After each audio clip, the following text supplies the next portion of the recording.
Hello, everyone, and welcome to the Loonacy Podcast. My name is Tony. I'm here with my friend Dave.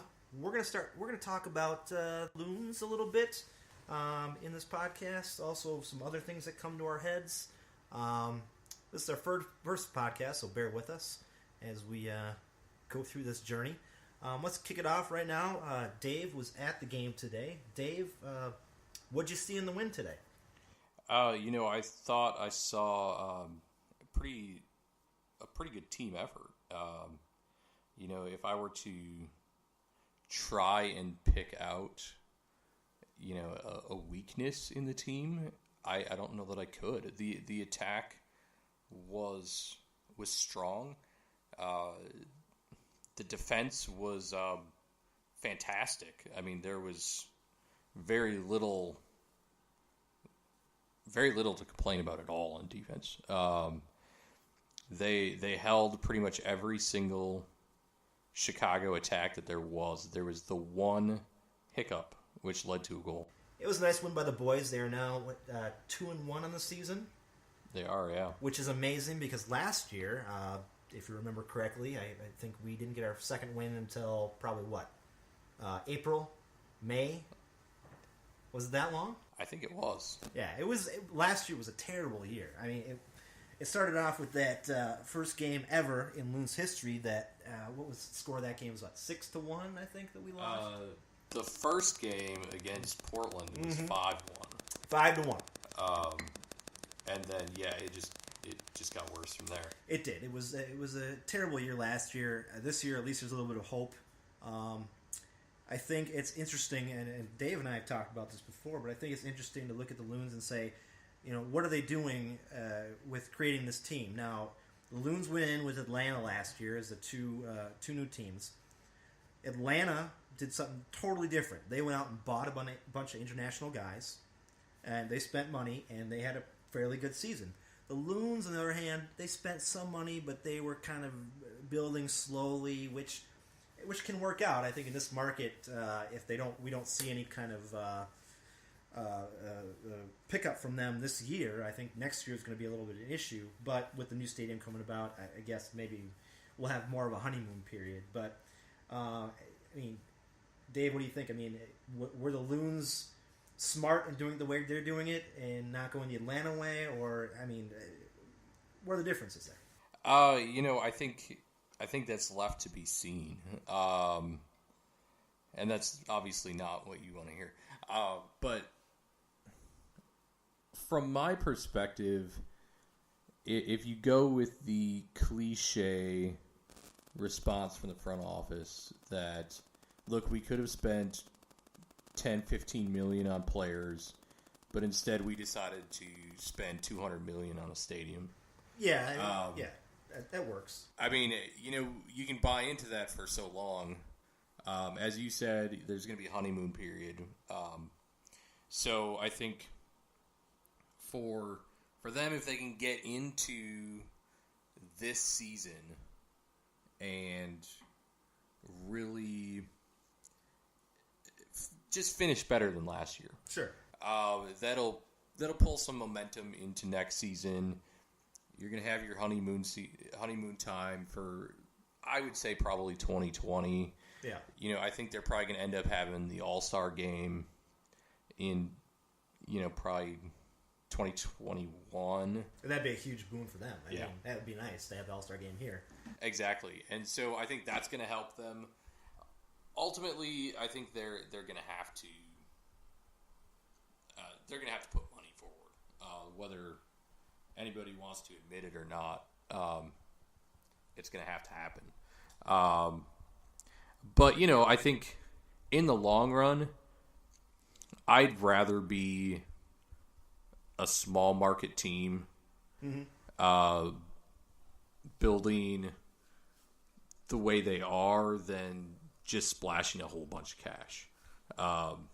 It's being a fan of Chelsea, for instance. Everyone talks about how big money buys you the championship. Do you really have the history to actually back it up? Well, so here's Atlanta. they're basically like Chelsea when Roman Abramovich bought them, or like Manchester City in the last couple of years, where they just kind of show up on the scene. Yeah. And their owner spends a ton of money. Yeah. And their supporters like it. The league likes it because it brings in money, it brings in some revenue, but overall, the rest of the fans in in the Premier League, they're not big fans of that concept. No. Especially those teams, like Aston Villa, who isn't even in the Premier League now. They've been around for over 120 years. Mm-hmm. I mean, those fans look at a team like Manchester City and say, I don't care.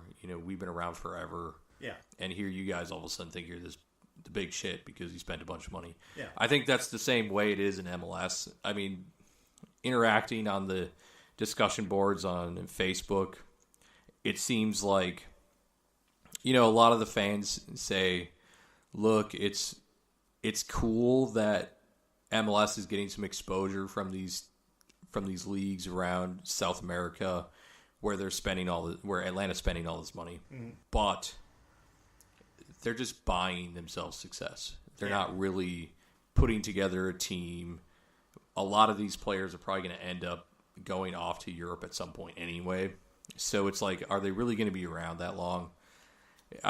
For me, growing up being a fan of the Twins and Brewers, and seeing teams that don't really spend a ton of money, I don't mind it. I mean, I hope the product gets better, and based on what I've seen now this season, especially today, I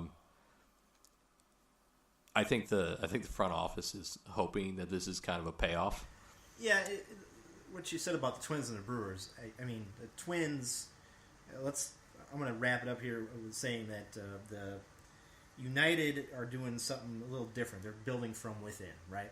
Twins did this exact same thing starting a couple years ago, where they started their farm team. They got a better farm team. They bring these guys up. Now they're supplementing it with some free agency signings, and now we're seeing it come to fruition a little bit. Right. I'm guessing you think that United are probably going that same way. I think so. And, I haven't been a big NBA fan, but it seems like the Timberwolves are trying that same process too. Yeah. And so it's not unusual with the fact that Chris Wright comes in and takes over as CEO of United and happens to have a pretty similar philosophy as the Timberwolves. Well, I mean, the difference, though, is that in MLS, if you tank, you're going to get that first super draft pick. But, I mean, it's not like the NBA where if you tank, you're going to get a first pick, and that guy's probably going to be a superstar. In the MLS, the first pick in that super draft might not pan out. Just like like baseball, same deal. I mean, you might get that first pick in the draft, but there have been first-round picks who haven't panned out.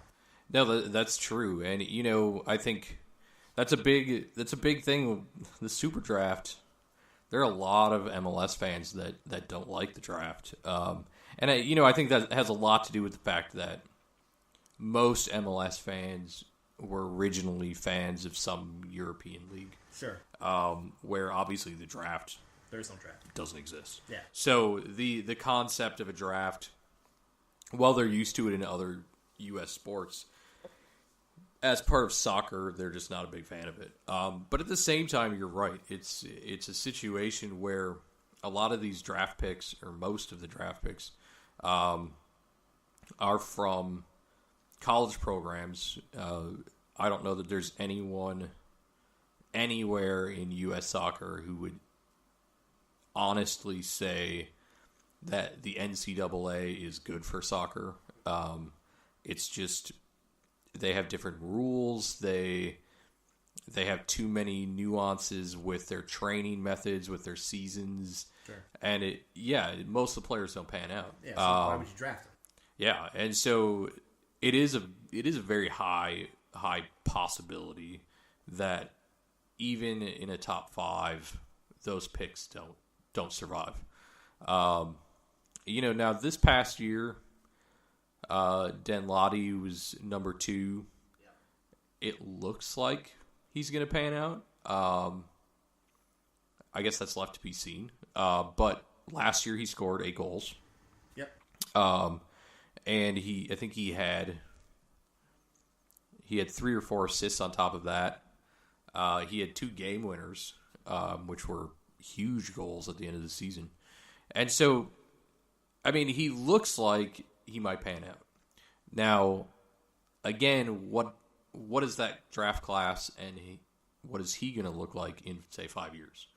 I remember this conversation came up in one of the discussion boards on Facebook about how something like only 10%, no, it wasn't, it was 19% of the draft class from 5 years ago is still playing. That's not surprising. And so I was like, well, that's interesting. Is there a way I can figure out what the NFL is? Yeah. And it turns out that the NFL is actually only 26%. Yeah. So considering the fact that they have a roster that's 4 times the size practically of an MLS squad, yeah, 19% really isn't that bad. But are they not playing in MLS, or they're not playing at all? They're not playing at all. They're not. They've just dropped. They've dropped out of MLS. They dropped out of even the lower leagues. Right. Yeah, and see, that's the thing with NFL too, is there's no lower leagues for NFL players to go to. Exactly. And they can't. In baseball, you got lower leagues. In basketball now, you have lower leagues to go to. Yep. But soccer and football, you can't. Yep. And that's another thing that is a little different, because in Europe, you have all these lower league teams that guys get signed to, and you have a good junior program, and you've got good school program. You've got all this stuff going on. You got this whole big pot of guys that get filtered up. In the United States, it's a little different because our lower league system isn't that great. Right. Our college system, as you had stated before, is not good at all. No. So where are these guys coming from? That's the thing. Where are we going to get this talent to come in? Right. We don't have.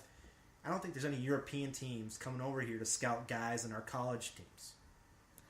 Probably not. Yeah, exactly. So I mean, might be, but probably. Where not. are they coming from? So I mean, in order for us to become a great league like the European leagues, we have to have that groundswell of lower leagues below us, junior teams below that, and we have to get better at filtering guys up through the system.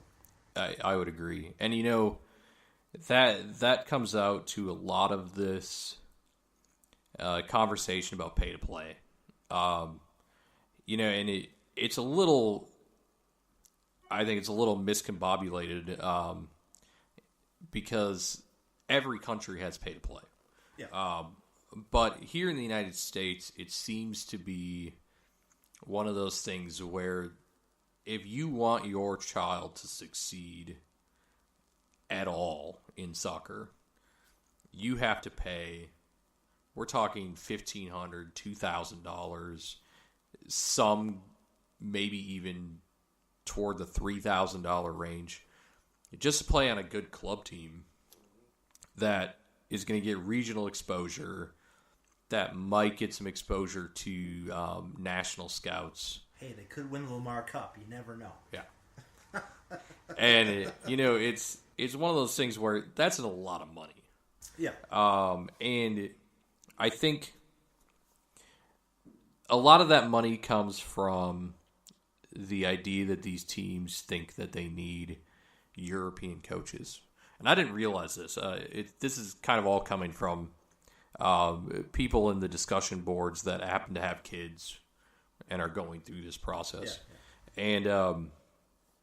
And what I've learned is that U.S. soccer, for instance, to be a sanctioned team in a sanctioned league, it actually only costs the registration of per player like $55.